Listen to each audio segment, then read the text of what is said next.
The blue light of the smartphone screen sliced through the darkness of the bedroom like a surgical laser, hitting John directly in his tired, bloodshot eyes. It was 3 a.m, and the vibration against his nightstand sounded less like a notification and more like a heartbeat, a persistent, demanding reminder that he did not belong to himself. John lay there, paralyzed by a visceral dread that sat in his stomach like cold lead, watching the name on the screen flicker with an entitlement that made his skin crawl. He knew that if he didn't answer, if he didn't provide the yes or the comfort or the solution, the world on the other side of that glass would begin to fracture.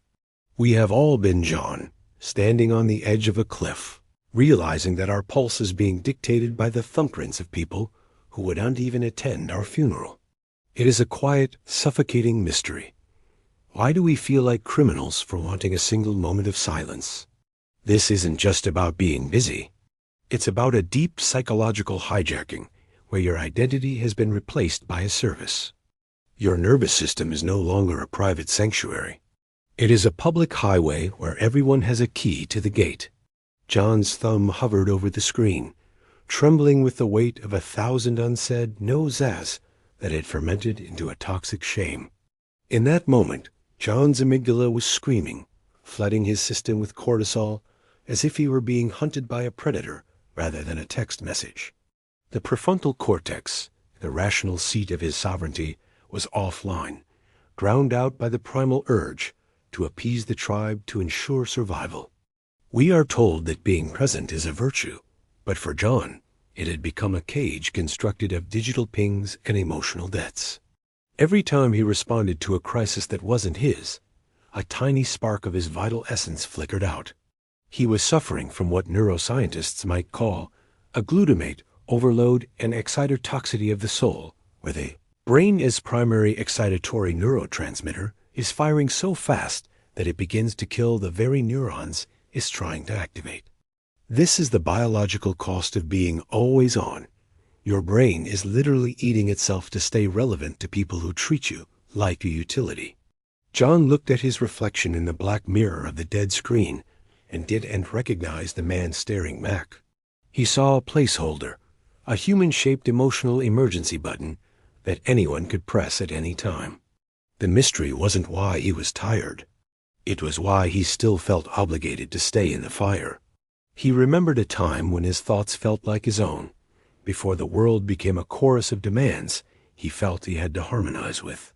Now, his mind was a cluttered basement of other people's expectations, leaving no room for his own breath. Imagine if your house had no doors and no locks, and strangers could walk through your living room at any hour of the night.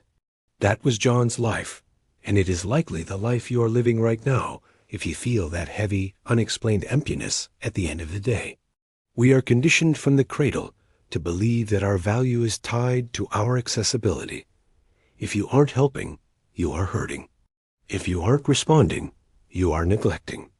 But this is the grand lie of the social contract that keeps us tethered to the shadows of others. John felt the cold air of the room, yet his chest was burning with a frantic, trapped energy. He wanted to scream, but he was too afraid of how the neighbors might judge the volume of his pain. So he did what he always did. He picked up the phone. He typed a polite, helpful response while his soul curled into a fetal position. He was a master of the mask, a virtuoso of the fine, while his internal landscape was a scorched earth. Jung would say that John was no longer a person, but a collection of reactions. He had become a puppet whose strings were held by the fickle fingers of his social circle. But what happens when the puppet decides to stop dancing? What happens when the silence becomes so loud that the strings begin to snap? John didn't know it yet, but he was on the verge of a psychological revolution. He was about to discover that his unavailability was the only thing that could save his life.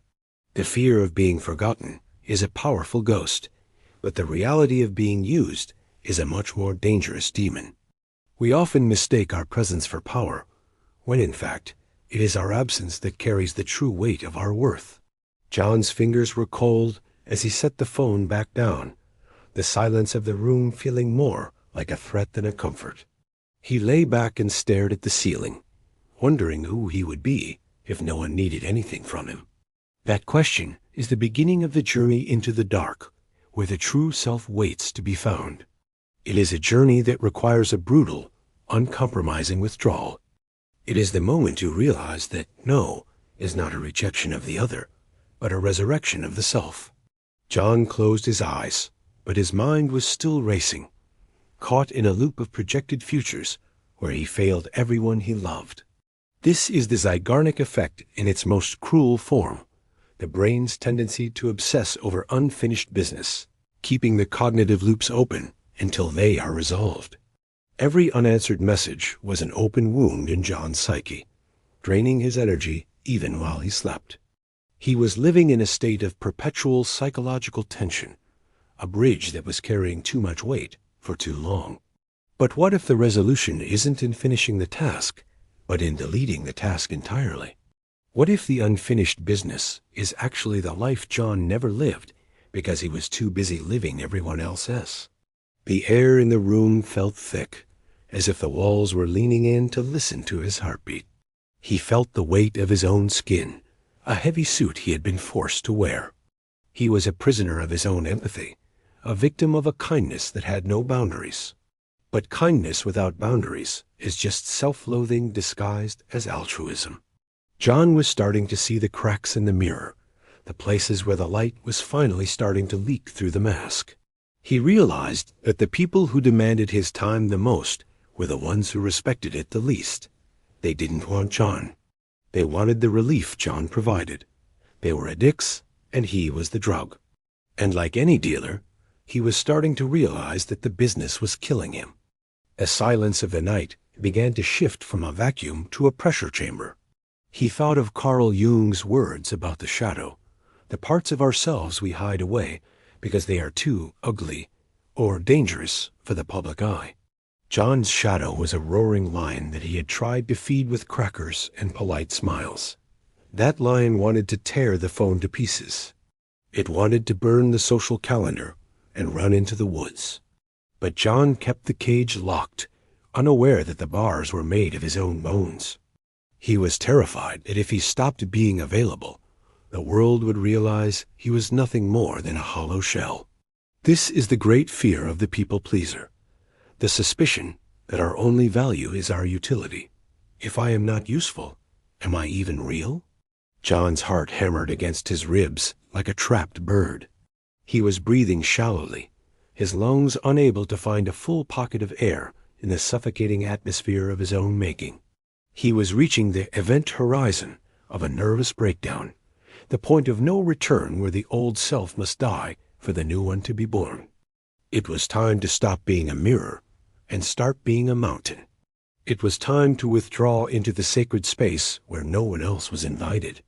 The rain began to tap against the window, a rhythmic, steady sound that seemed to mock his internal chaos. Each drop was a reminder of the relentless passage of time he was giving away for free. He thought of his childhood, of the gold stars he received for being the easy child who never caused trouble. He had been trained to be a receptacle for others' emotions before he even knew how to name his own. This conditioning was etched into his hippocampus, a library of memories that told him safety was only found in the approval of others. But at 3:15 a.m., the library was on fire. He didn't want approval anymore. He wanted air. He wanted to be a mystery, even to himself. He wanted to know what lay beneath the John that everyone else had constructed. The silence in the room suddenly felt like a weapon, a cold blade he could use to cut the cords. He took a deep breath, the first one that felt like it reached his stomach in years. He reached out and turned the phone completely off, the screen going dark with a finality that felt like a gunshot. In the sudden, absolute darkness, John felt a terrifying surge of power. For the first time in his life, he was truly, completely, beautifully unavailable. The morning light didn't bring relief. It brought the heavy, gray expectation of a world that assumed John would be back at his post. He sat at his kitchen table, the silence of his dead phone feeling like a ticking bomb in the center of the room. Usually, he would have checked 3 different apps before the coffee had even finished brewing, his brain chasing the dopamine hits of likes and thanks and urgent requests. But today, he just watched the steam rise, a simple, elegant movement that didn't require his intervention. His prefrontal cortex was beginning to flicker back to life, trying to make sense of this sudden lack of data. It felt like a phantom limb. He kept reaching for a distraction that wasn't there. This is the withdrawal phase of the availability addiction, where the brain panics because the social feedback loop has been severed. We are social animals, and to the primitive brain, being disconnected feels dangerously close to being exiled. John felt a phantom vibration in his pocket, a ghost of a world he had decided to haunt rather than inhabit. He thought about the persona, that concept Jung spent so much time dissecting. The persona is the mask we wear to negotiate with the world, a necessary tool for social survival. But for John, the mask had become fused to his face. He could no longer tell where the ceramic ended and the skin began. He had spent so long being the reliable one that he had forgotten how to be the real one. The persona is a functional necessity, but it is also a graveyard for the authentic self. When you are always available, you are essentially telling the world that your persona is the only thing that exists. You become a caricature of your own kindness, a 2-dimensional figure in a 3-dimensional world. John's coffee went cold as he contemplated the structural integrity of his own life. He realized that his relationships weren't built on mutual respect. They were built on his own compliance. If he stopped complying, the architecture of his entire social world would likely collapse. This realization brought a wave of nausea, but also a strange, cold clarity. A building that collapses because you stop holding up the ceiling was never a home. It was a prison. He thought of the Gilovich study on the spotlight effect, the psychological phenomenon where we overestimate how much people are actually noticing us. John had always believed that if he stepped away for a day, the machinery of his life would grind to a halt and everyone would judge his absence. But the truth was more humbling and more liberating. Most people were too busy with their own masks to care about his. They didn't notice John's soul.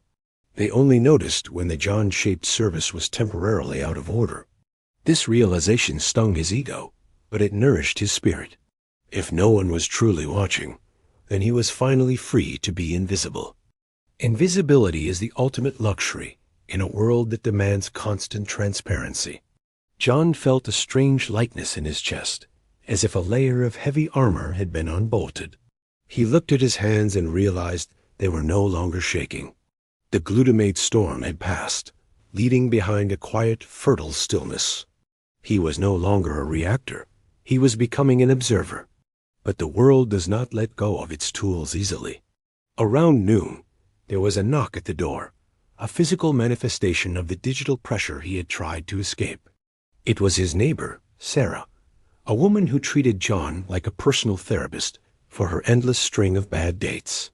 Usually, John would open the door with a sympathetic smile, ready to offer tea and an hour of his life he would never get back. But today, he stayed seated.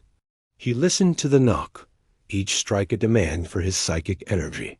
He felt the old urge to jump up, the social conditioning screaming that he was being rude or unkind. His hippocampus was firing off warnings of social friction and potential conflict. But he stayed still, his breath slow and deliberate. He watched the shadow of her feet move under the door and then eventually walk away. The silence that followed was different. It was a silence he had earned.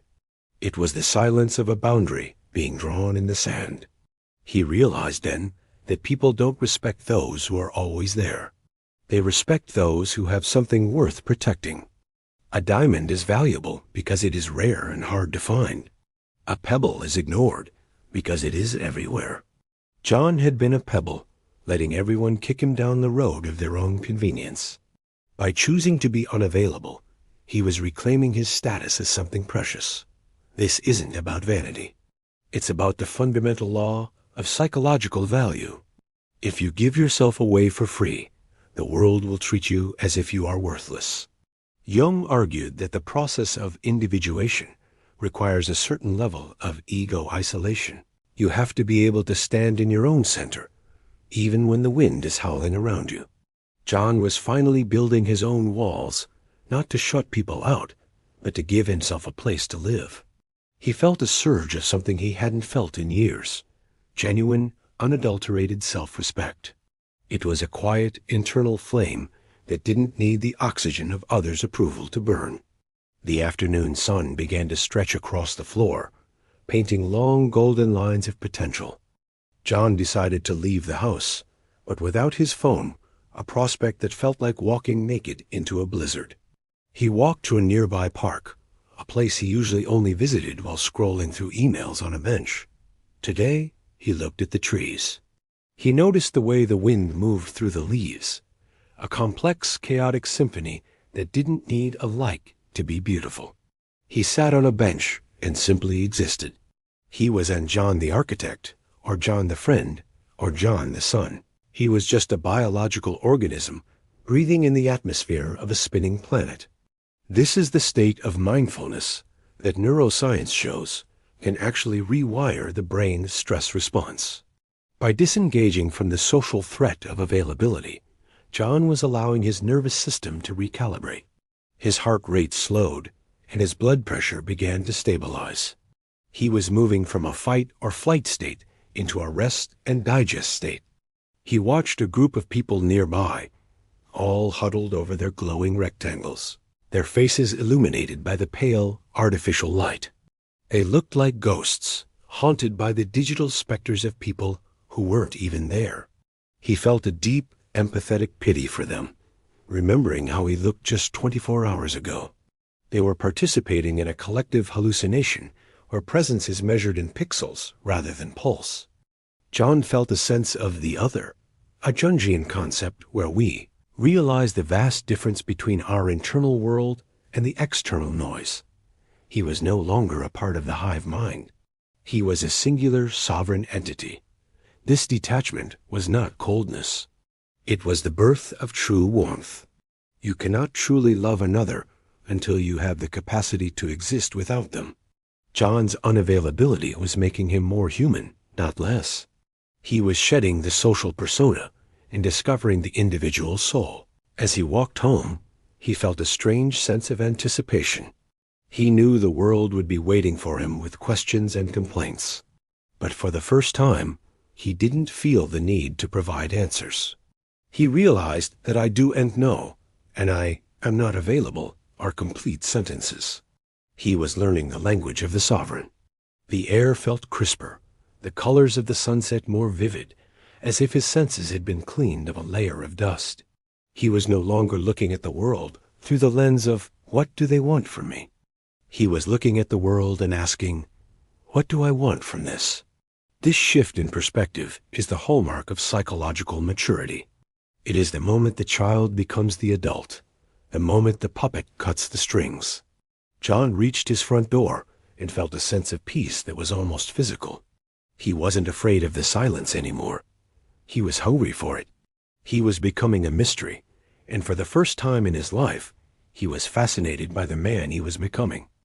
By the third day, the air in John's apartment had changed. It felt thicker, more substantial, as if his own presence was finally taking up the space that he used to leave open for others. He sat in his study, surrounded by books he had promised to read, but never found the time for, realizing that time is never found. It is only ever stolen back from the mouths of the hungry. He picked up a pen and a notebook, recalling the Pennebaker studies on expressive writing, the idea that translating trauma and internal chaos into language can physically strengthen the immune system and lower the heart rate.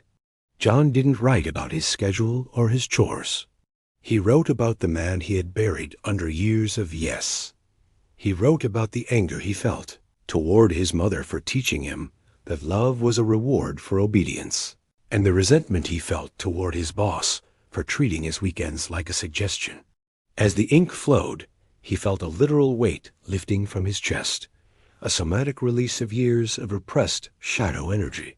Jung believed that the shadow is not inherently evil, but simply the part of us that has been denied the right to exist. For John, his shadow was his self-interest, his boundaries, and his voice. As he wrote, he realized that by being always available, he had been practicing a form of emotional prostitution, selling his peace for the temporary currency of being liked. He had been a mirror for everyone else's needs, reflecting back exactly what they wanted to see, while his own face remained in total darkness. The Pennebaker research suggests that when we keep our secrets and our true feelings bottled up, we are in a state of constant physiological stress. John's body had been in a low-grade fever of social anxiety for a decade, but now the fever was breaking. He felt a coolness in his blood, a steady, rhythmic beating of a heart that no longer felt like it was auditioning for a role. He looked at the words on the page and saw a stranger, a man with teeth, a man with a no that could bite.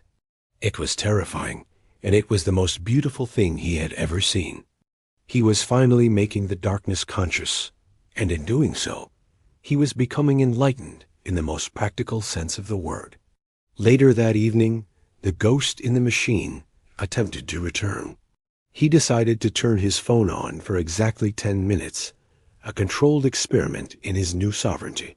The notifications flooded in like a broken dam. 32 missed calls, 87 messages, a digital scream of "Where are you?" and "Are you okay?" and "I need you." He looked at the screen with the detached curiosity of a scientist observing a strange, frantic species. He saw the panic in their words, but he also saw the selfishness. Not one message asked what John needed. They all asked what John could provide.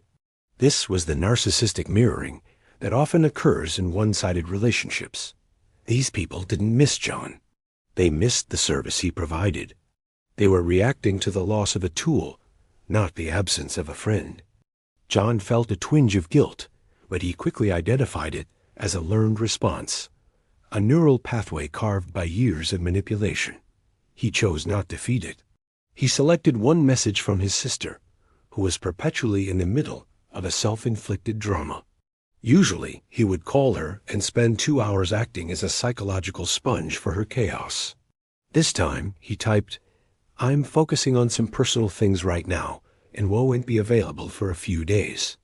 I hope you're well."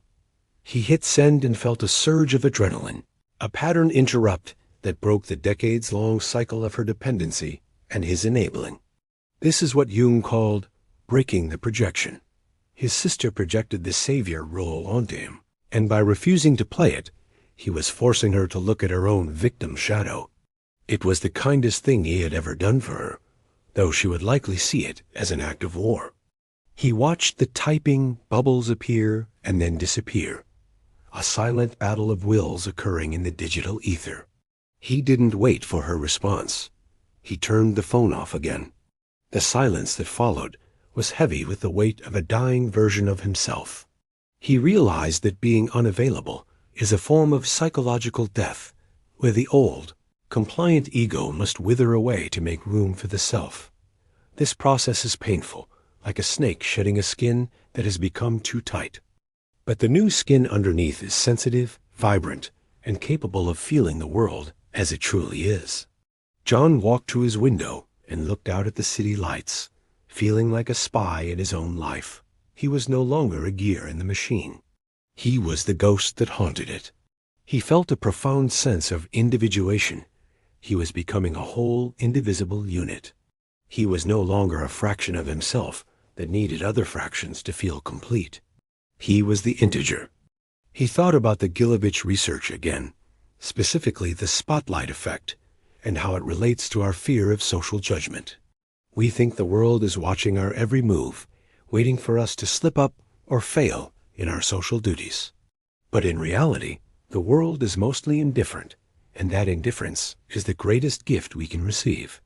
If the world doesn't care, then we are free to care about ourselves. John realized that his availability was actually a form of narcissism. He believed he was so important that people couldn't survive without him. By withdrawing, he was practicing a radical humility. He was admitting that the world could spin without his permission. This realization didn't make him feel small. It made him feel infinite. He was no longer responsible for the rotation of the earth. He was only responsible for the integrity of his own soul. The night deepened, and John felt a sense of psychic economy taking hold. Every thought he had, every emotion he felt, was now staying within his own system, rather than being leaked out into the social void. He felt more energetic, more focused, and more alive than he had in years. This is the conservation of energy that Jung believed was essential for spiritual growth. When you stop reacting to every external stimulus, your energy begins to pool and deepen into a reservoir of power. You become a container for your own life. John sat in the darkness, not as a man who was hiding, but as a man who was being found. He was the mystery he had been trying to solve. And the answer was not in a text message, but in the steady, quiet rhythm of his own breath. He realized that his unavailability was a test to filter that would separate the consumers from the companions. The people who truly loved him would respect his silence. The people who only used him would be infuriated by it. This is the brutal, necessary surgery of the soul. You have to cut away the parasites to save the host. John felt a sense of mourning for the relationships he knew were about to end, but he also felt a fierce, protective love for the man he was becoming. He was no longer a public park. He was a private garden. And only those who knew how to walk softly would ever be invited back in. The rain had stopped, leaving the world outside his window glistening and clean. John felt the same way washed of the dust of 1,000 yeses, standing tall in the beautiful, terrifying clarity of his own.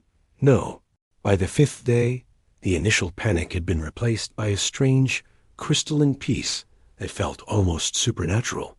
John woke up without the immediate, clawing urge to check his digital tethers. Instead, he lay in bed and listened to the architecture of his own thoughts. His prefrontal cortex, now fully recharged, began to weave together insights that had been drowned out by the noise of constant availability for years. He realized that silence isn't just the absence of sound, but a high-definition frequency that allows the truth to become audible. In the world of neuroscience, this is the default mode network, DMN. At work, the brain system that becomes active when we are not focused on external tasks. The DMN is where we process our sense of self, our memories, and our future. By being constantly available, John had been starving his DMN, effectively losing his self in the process of serving others. Now his DMN was firing on all cylinders, reconstructing the fragmented pieces of his identity into a coherent whole. He spent the morning in his kitchen, preparing a meal with a level of presence that felt like a ritual. He noticed the texture of the vegetables, the smell of the herbs, the way the light caught the edge of the knife details that would have been invisible to him just a week ago. This was the sacred ordinary, the realization that life is unfound in the big events or the social wins, but in the quiet, focused moments of existence. He thought of the Zeigarnik effect again, but this time he saw it through a different lens. He realized that by always being available, he was creating an infinite loop of unfinished business in other people's lives. He was the easy fix that prevented them from doing their own psychological work. By withdrawing, he was closing those loops and forcing them to find their own solutions.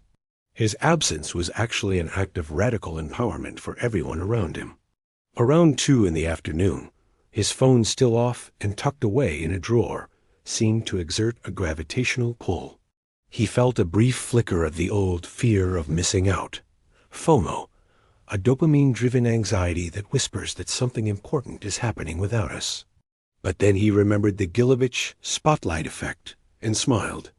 Whatever was happening was only important if he chose to give it his energy. He realized that importance is a subjective currency that we often spend on the wrong things. He chose to spend his importance on the way the sunlight moved across his bookshelf. He was reclaiming his psychic sovereignty, the right to decide what was worthy of his attention. This is the ultimate power, the ability to remain unmoved in a world that is trying to pull you in every direction. He thought of Jung's concept of individuation as a process of becoming whole. To be whole, one must integrate all parts of themselves, the light and the dark, the public and the private. John realized that his availability was a way of avoiding his own internal darkness. If he was always busy helping others, he never had to look at his own loneliness, his own fears, or his own mortality. His busyness was a defense mechanism against the depth of his own soul. Now, with the external noise silenced, he was forced to face the silence within. It was terrifying, yes, but it was also the most honest thing he had ever done. He was no longer running from the ghost. He was inviting it to tea. He was realizing that the silence didn't contain a monster, but a mirror. Later that day, he went for a long walk in a part of the city he had never explored. He felt like a traveler in a foreign land, unencumbered by the expectations of people who knew him. He saw a man arguing loudly into a phone on a street corner, his face red with a futile, reactive anger. John watched him with a sense of detached empathy, recognizing the man's struggle but refusing to be infected by its frequency. This is the mastery of energy, the ability to witness the chaos of the world without letting it penetrate your own peace. Jung would say that John was no longer identified with the collective emotion. He was a singular point of awareness, a vessel of consciousness that was no longer leaking. He felt a sense of strength that was quiet, immovable, and absolute. As the sun began to set, he found himself sitting on a pier, watching the water ripple under the bridge. He thought about the neurotransmitters that were now balancing themselves within his brain. The glutamate levels had settled, the cortisol had dropped, and his serotonin, the chemical of status and well-being, was rising from a place of internal security rather than external praise. He was no longer dependent on the dopamine drips of social validation. He was generating his own peace from the inside out. This is the biological definition of freedom, when your internal state is no longer a slave to external stimuli. John felt a deep, resonant yes, rising from his gut, a yes to himself, to the water, and to the silence. He was finally, truly, unshakably whole. He realized that his withdrawal had created a vacuum of mystery around him. People didn't know where he was, what he was doing, or what he was thinking. This mystery is a powerful psychological force. It creates a selective pressure that forces others to reevaluate their relationship with you.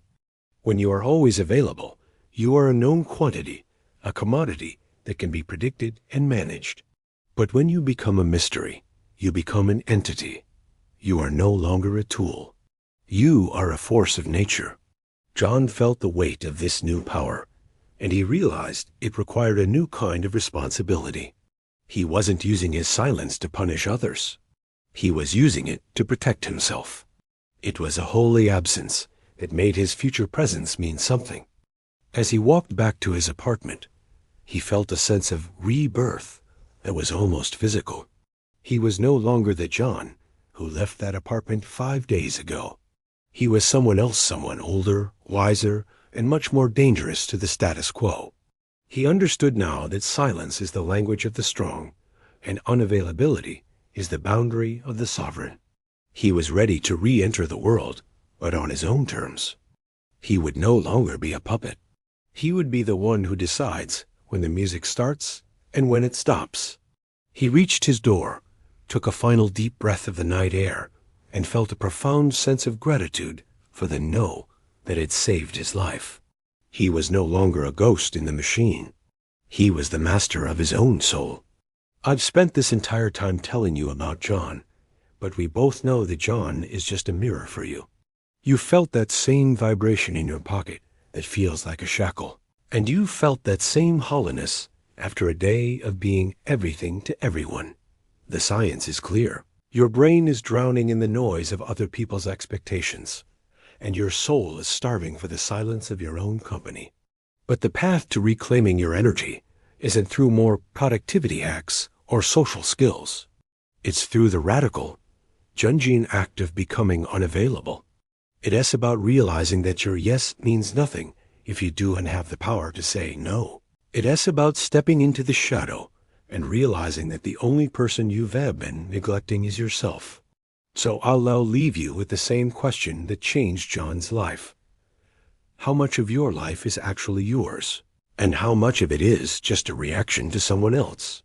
Would you like me to dive deeper into the specific neural pathways of social rejection? Or perhaps explore the next steps of John's journey as he reintegrates into his relationships with these new boundaries?